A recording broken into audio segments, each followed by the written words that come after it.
డబ్బు, అనారోగ్యం, ఉద్యోగం, వ్యాపారం అప్పులతో బాధపడుతున్నారా? వెంటనే జేకేఆర్ గురువు గారికి కాల్ చేసి అపాయింట్మెంట్ తీసుకోండి.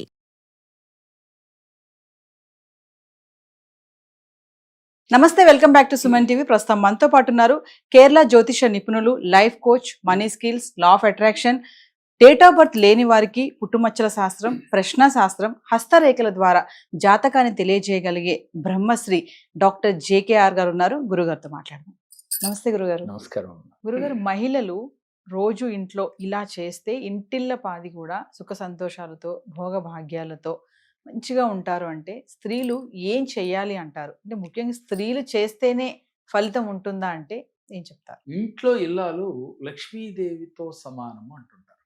అంటే మనం ఇల్లాలని చూసి ఇంటిని చూసినా, ఇంటిని చూసి ఇల్లాలని చూసినా ఎలా ఉంటారో ఇల్లు ఇంట్లో అనేది చెప్పొచ్చు అని కూడా మన పెద్దలు చెప్తారు. అంటే ఇల్లు ఎంత నీట్గా ఉంటుందో ఇల్లాలు అలా ఉంటుంది, ఇల్లాలు ఎలా ఉందో ఇల్లు కూడా అంత నీట్గా ఉంటుందని ఒక అంచనా వేయగల శక్తి కొంతమందికి ఉంటుంది. అంటే ప్రతినిత్యము కూడా త్రిమూర్తులు కూడా స్త్రీ శక్తి లేనిదే సృష్టిని చేయలేరు అని కూడా మన పురాణాలు చెప్తూ ఉన్నాయి. అంటే బ్రహ్మ, విష్ణు, మహేశ్వరులు కూడా పార్వతీదేవి, సరస్వతీదేవి, లక్ష్మీదేవి యొక్క సహాయం లేకుండా సృష్టిని చెయ్యలేరు అని చెప్పి మన పురాణాలు తెలియచేస్తూ, అలాంటి చరిత్ర ఉన్న స్త్రీలకి ఈ కలియుగంలో చాలా ప్రాముఖ్యత ఉన్నది. అంటే ఆది కాలం నుంచి స్త్రీకి ఒక ప్రాముఖ్యత ఉన్నది. కొంతమంది తెలియక చేసే పనులు కానీ స్త్రీని గనక అనుకూలంగా అంటే సానుకూలంగా ప్రేమతో వారు గనక వీరికి సహాయ సహకారాలు అందించుకునే విధంగా భర్త చేసినట్లయితే, స్త్రీ శక్తి తోడైతే ఈయనకి విజయం ఈజీగా వస్తుంది. చాలామంది చరిత్ర సృష్టించిన అంటే ఫైనాన్షియల్గా కావచ్చు, ఆర్థికంగా ఎదిగిన వారిని చూస్తే వాళ్ళ వెనకాల అంటే వాళ్ళ షాడోగా వాళ్ళ భార్యలు ఉంటారనే విషయం చాలామంది చెప్తూ ఉంటారు. అప్పుడప్పుడు మనం మీటింగ్స్లో అట్లా చూస్తూ ఉంటాం. అదేవిధంగా స్త్రీలు నా భర్త నేను హ్యాపీగా ఉండాలి, మా ఇల్లు స్వర్గసీమలాగా ఉండాలి, అష్టలక్ష్ములు కొలువు తీరి ఉండాలి అని భావించే ఏ స్త్రీ అయినా కూడా స్త్రీలు ప్రత్యేకించి ఇలా చేస్తే వెంటనే ఫలితం వస్తుంది. ఏం చేయాలి అని అంటే, భర్త కన్నా భార్య ముందు లేవాలి. ఇది అనాదిగా వస్తూ ఉంది. ఇప్పుడు ఆ పదం చెప్తే చాలామంది స్త్రీలు నన్ను తిట్టుకోవచ్చు. నేనేమంటున్నానంటే, మీ భర్త ధనాన్ని ఈజీగా సంపాదించాలన్నా, మీరు మీ పిల్లలు హ్యాపీగా ఉండాలన్నా జస్ట్ ఒక పావు గంట అరగంట ముందన్నా లేచి, అయితే ఇద్దరు లేవచ్చమ్మా, వాళ్ళిద్దరూ సమానమే. నా ఉద్దేశం ఏంటంటే, సహజంగా ఉన్న శాస్త్రం ప్రకారం నేను చెప్తూ ఉన్నాను. ఏ స్త్రీ అయితే ముందుగా నిద్రలేచి ఇంటిని శుభ్రపరచుకుని, ఎలా శుభ్రపరచాలి, ఇవాళ పనోళ్ళు చేస్తూ ఉన్నారు, ఓకే, పనోళ్ళు చేసినా తానుగా స్వయంగా చేసుకున్న ఇల్లు తుడిచేటప్పుడు ఈ విధానాన్ని అలవాటు చేసుకోవాలి. ఏం చేస్తారు, అందరూ కూడా నైరుతి మూల నుంచి ఈశాన్య మూలకు తుడుచుకుంటూ వస్తుంటారు. కానీ వాస్తవానికి ఈశాన్యం మూల నుంచి నైరుతి భాగం వైపు ఇల్లు తుడవాలి. ఇలా ఎవరైతే తుడుస్తారో, ఈశాన్యం అంటే మన గుమ్మం వైపు ఉంటుంది కదా ఎంట్రన్స్, నైరుతి గుమ్మం ఉన్నా సరే, మనకి దక్షిణ గుమ్మం ఉన్నా సరే, మనం తుడవలసింది ఈశాన్యం మూల నుంచే తుడవాలి. ఇల్లుని తుడుచుకుంటూ నైరుతి భాగంలోకి వెళ్ళేసరికి ఆ పోగుని తీసివేయాలి. ఇలా అలవాటు చేసుకోవాలి. మీరు పనోళ్ళతో చేయించినా, ఎవరికి వారు ఓనుగా చేసుకున్నా. అదేవిధంగా తడి బట్ట పెట్టినా కూడా అలా పెడితే, అంటే ఇంటిని తుడుచుకునేప్పుడు, అంటే వాటర్తో తడి బట్ట అంటారు కదా, తడిగుడ్డ అంటారు, క్లాత్ అంటారు, అదే రకరకాలుగా మాట్లాడుతూ ఉంటాం. ఎనివే ఏదైనా సరే అది కూడా అలా పెట్టుకోవటం వల్ల వారికి లక్ష్మీ కటాక్షం కలుగుతుంది అని చెప్తారు. వాస్తవంగా ప్రతిదానికి లక్ష్మీ కటాక్షం కలుగుతుందని మన పెద్దలు ఎందుకు చెప్తున్నారంటేరా, అలా అంటే కానీ వీరిలో నాకు ధనాన్ని ఆర్జించే స్థితి వస్తుందా, ధనాన్ని ఆకర్షించే స్థితి వస్తుందా అని ఆచరిస్తారని. వాస్తవంగా ఈ విధానం చేయటం వల్ల చాలా అద్భుత ఫలితాలు వస్తాయి. చాలామంది చేస్తూ ఉన్నారమ్మా, బాగుందని చెప్తూ ఉన్నారు. ఎవరికైనా ఇప్పటికీ అందరికీ తెలిసే ఉండొచ్చు, తెలియని వారు ఆచరిస్తారనే ఉద్దేశంతోనే చెప్పటం. దీనితో పాటుగా ఇంట్లో నెగిటివ్ ఆరా లేకుండా చూసుకోవాలి. ప్రతిరోజు 5 గంటలకే మీరు పూజ చేసుకోవాలి. ఈ పూజ ఎందుకని 5 గంటలకు చేయాలి అనంటే, ఆ సమయంలో ఒక డివైన్ పవర్ ఉంటుందమ్మా ప్రకృతిలో, ప్రశాంతంగా ఉంటుంది. అంటే ఏదైనా ఊరు వెళ్ళాలంటే ట్రాఫిక్ లేకుండా ఎలా వెహికల్ వేసుకుని ఫ్రీగా వెళ్ళొచ్చో, మనం చెప్పే సంకల్పాలు భగవంతుడు చేరటానికి ట్రాఫిక్ లేకుండా ఉంటాయి. అందువల్ల ప్రతిరోజు ఒక టైం పెట్టుకుని ఆ టైం ప్రకారమే భగవంతుడిని ఆరాధన చేయాలి. భగవంతుడిని ఆరాధన చేసేటప్పుడు కూడా పంచభూతాలతో భగవంతుడితో మమేకమై మీరు ఆరాధన చేయాలి. చేసి ఇంటిని శుభ్రపరుచుకున్నప్పుడు మీరు ప్రతిరోజు సాయంత్రం వేళ సాంబ్రాణి ధూపం వేస్తూ ఉండాలి. ఏ ఇంట్లో అయితే సువాసనలు వెదజల్లుతూ ఉంటాయో, ఏ ఇంట్లో అయితే ఎప్పుడు నీట్గా ఉంటుందో, ఏ ఇంట్లో అయితే బూజులు లేకుండా ఇల్లంతా శుభ్రంగా ఉంటుందో ఆ ఇంట్లో అష్టలక్ష్ములు కొలువు తీరుంటారు. మరి ఇవన్నీ పురుషుడు చేస్తాడా అంటే చేస్తే నెంబర్ 1. కానీ మ్యాక్సిమం స్త్రీలకే ఎక్కువగా పట్టించుకుంటారు. కాబట్టి ఏ స్త్రీ అయినా సరే తన భర్త వ్యాపారంలో నెంబర్ 1గా ఉండాలి అంటే ఇంట్లో ప్రశాంత వాతావరణం ఉండాలి. ఇంట్లోకి రాగానే తన భర్త ప్రశాంతంగా నిద్రపోవాలి. ఇద్దరు అన్యోన్యంగా ఉండాలి. ఒకళ్ళొకళ్ళు షేర్ చేసుకుంటూ ఉండాలి. అంటే ఈ రోజు జరిగిన విషయాలన్నీ ప్రతిదీ భార్యతో షేర్ చేయాలి. భార్య సలహాలు తీసుకోవాలి. అందుకే భార్యని ఏ రూపంలో పోలుస్తున్నారు చూడరు. మంత్రిగా పోలుస్తారు, అలాగే రంభగా పోలుస్తారు. అంటే ఏ యాంగిల్లో చూసినా భార్య సహాయ సహకారాలు ఉంటాయి, అందుకుని తీరాలి. అప్పుడే తను భర్త విజయ పదంలో ముందుకు వెళ్తాడు. నీదొక దారి నాదొక దారి అని గనక ఏ భర్త భార్య ఉంటారో వారి జీవితంలో తాత్కాలికంగా వెళ్ళినప్పటికీ వీరికి శాశ్వతంగా హ్యాపీగా ఆనందంగా ఉండలేరు, అష్టైశ్వర్యాలు పొందలేరు. ముఖ్యంగా 2 ఎడ్డు బండి ఉన్నాయి అనుకో, అంటే 2 ఎడ్ల బండికి ఒక ఎద్దుట్లు ఆగి ఒక ఎద్దుట్లు ఆగుతుంటే బండి సజావుగా వెళ్తుందా? అదేవిధంగా భార్యాభర్తలు కూడా అదే కదా. ఈ బంధం అనేది అదే. ఈ 2 కలిపి కడితే బండిని సజావుగా తీసుకువెళ్తుంది. ఎప్పుడైతే ఒక భార్య భర్తలుగా ఇవి ఏర్పడిన రోజు నుంచి బండి సజావుగా తీసుకెళ్లాలంటే ఒకళ్ళనొకళ్ళు షేర్ చేసుకుంటూ ఒకళ్ళ పట్ల ఒకళ్ళు ప్రేమానురాగాలు కలిగి ఉండాలి. ఒకళ్ళనొకళ్ళు గౌరవించుకుంటూ ఉండాలి. చిన్న చిన్న విషయాలకి ఒకళ్ళనొకళ్ళు తిట్టుకుంటూ అలాగే తక్కువ చేసి మాట్లాడుతూ ఉండరాదు. నీకేం తెలుసులే అనకుండా భార్య సలహాలు తీసుకుంటూ, అది మీకు ఇష్టమున్నా ఇష్టం లేకపోయినా నచ్చితే ఆచరించు, నచ్చకపోతే సైలెంట్గా ఊరుకో. కానీ ప్రతిదీ భార్య సలహాను పొందుతూ మీరు వెళ్ళాలి.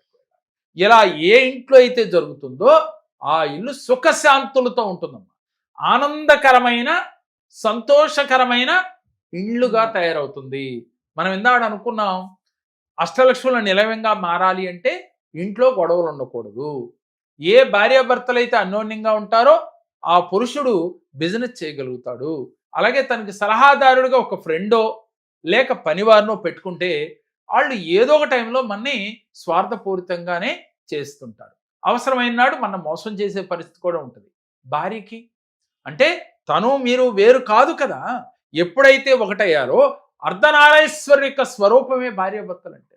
అందుకనే పరమేశ్వరుడు సగ భాగాన్ని పార్వతీదేవికి ఇచ్చారు. ఈయన్ని ఉదాహరణగా తీసుకుని మన లోగో కూడా అదే ఉంటుందమ్మా, అర్ధనారీశ్వరుడి యొక్క లోగో. అందుకని ప్రతి భార్యాభర్త కూడా అర్ధనారీశ్వరుడు స్వరూపంగా ఉండాలి. నేను వేరు ఆవిడ వేరు కాదు అని భావంతో ఉండాలి. అప్పుడు భార్య ఈ విధంగా ఉదయాన్నే లేచి భర్తకి బయటికి వెళ్ళేటప్పుడు నవ్వుతూ ఎదురు రావాలి. నవ్వుతూ ఎదురు రావాలి. ఎదురు వచ్చేటప్పుడు మనసులో ఇలా అనుకోవాలి, నా భర్త ఇవాళ తలపెట్టిన కార్యం విజయవంతంగా పూర్తి చేసుకుని వస్తాడు. భర్త బయటికి వెళ్ళేటప్పుడు వాటర్ బాటిల్ తీసుకుని వెళ్ళటం వల్ల ఇంకా విశేష ఫలితం ఉంటుంది.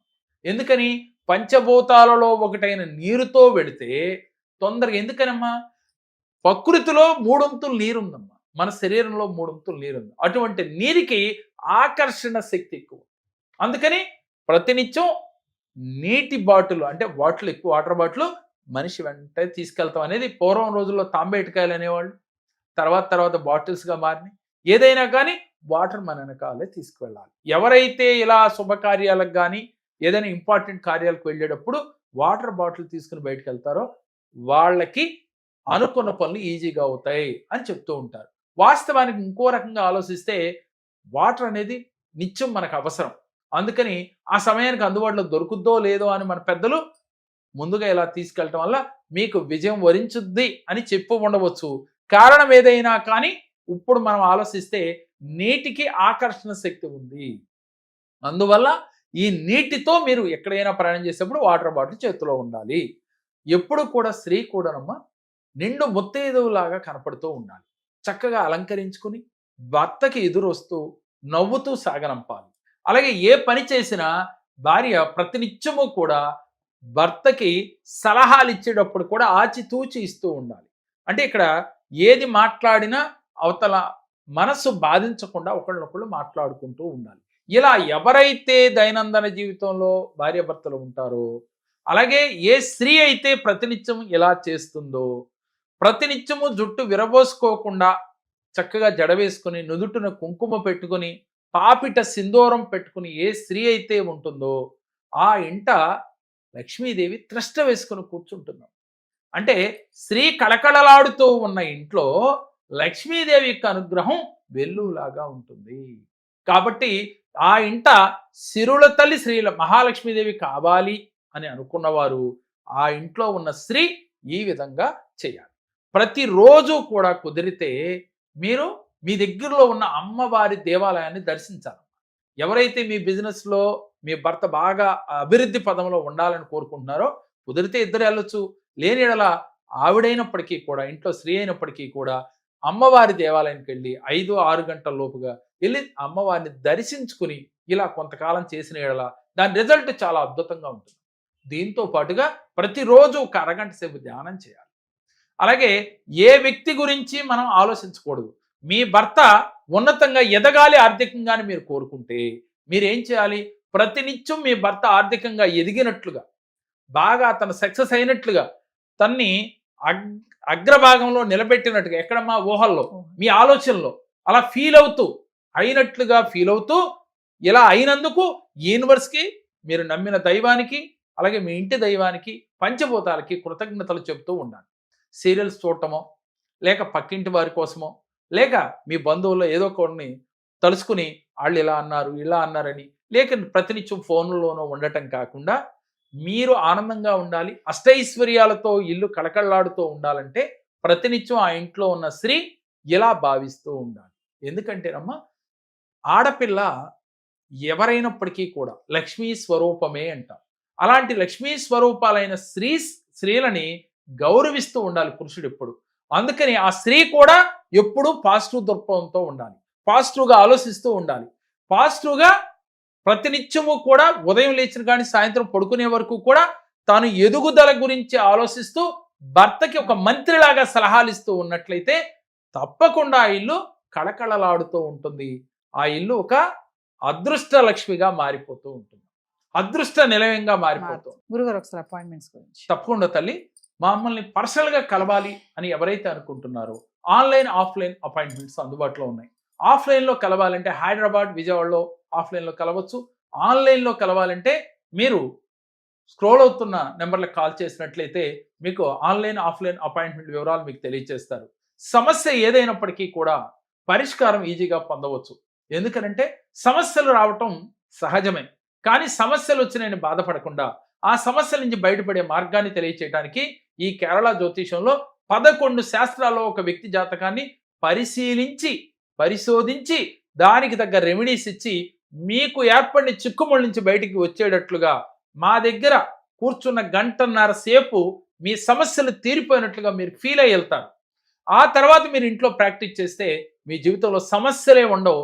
మీరు దేన్నైనా మేనిఫెస్ట్ చేస్తారు, దేన్నైనా ఈజీగా ఆకర్షించగలుగుతారు. మరి మీకు పర్సనల్ అపాయింట్మెంట్ కావాలన్నా, ఆన్లైన్ అపాయింట్మెంట్ కావాలన్నా స్క్రీన్ పై స్క్రోల్ అవుతున్న నెంబర్కి కాల్ చేయండి. నమస్కారం. నాకు చాలా సమస్యలతో నేను జేకే గారి దగ్గరికి వచ్చాను. నేను ఫైనాన్షియల్ ప్రాబ్లమ్స్ వల్ల చాలా ప్రాబ్లమ్స్ పడుతూ ఉన్నాను. దానికోసం నేను జేకే గారి దగ్గరికి వస్తే నాకు సరైన పరిష్కారాన్ని చూపించారు. దానివల్ల చాలా హ్యాపీగా ఉన్నాను ఇప్పుడు.